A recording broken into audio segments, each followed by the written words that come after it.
Hey everybody, on today's Rules Committee agenda is subject. Request to schedule a workshop to the City Council / public meeting to receive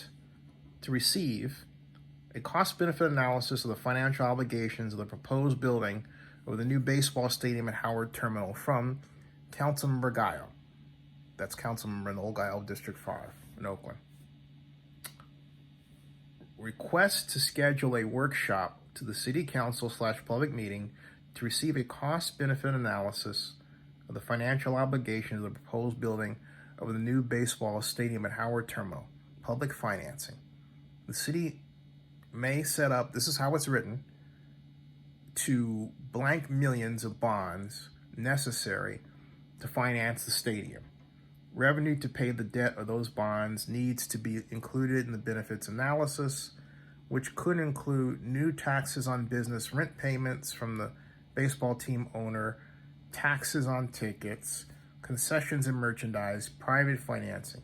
The Oakland A's are responsible for any cost overruns, naming rights belonging to the team, lease. The Oakland A's will lease the stadium for 30 years. Now, I don't know what you do with this. This is how this was written. A friend of mine was saying, just got off the phone with, that they would be surprised if this was even agendized. My fear is that it will be agendized. This is no Gallo stream of consciousness, but that said, it points to one gigantic problem. Oakland City staff has not, in 2 years, advanced a sources and uses document that I've talked with Dave Cavall about, president of the A's, umpteenth number of times. That's not hard to do. It's easy to do. And I presented a spreadsheet that includes the information to do one. Maybe I should do another. Or just the sources and uses myself. Since I've got it. There was one item of information I was missing. I figured it out. Okay, excuse me, folks. But in terms of the revenue from tax increment financing, boom. The fact that this is out here is a big mess. Oh, by the way, the city does not let the bond issue. It's the district. It says so in not just SB 293 Skinner.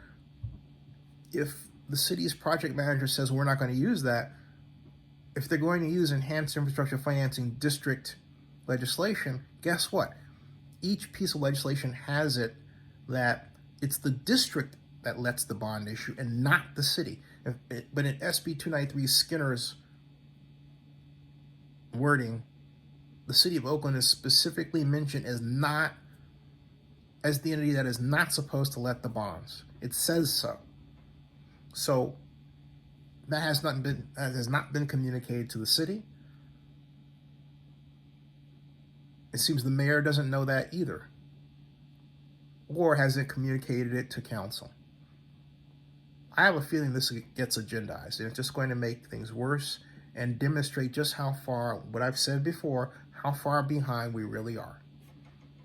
Subscribe to Zenny62, bookmark oaklandnewsnow.com. The Rules Committee meeting starts in 2 minutes.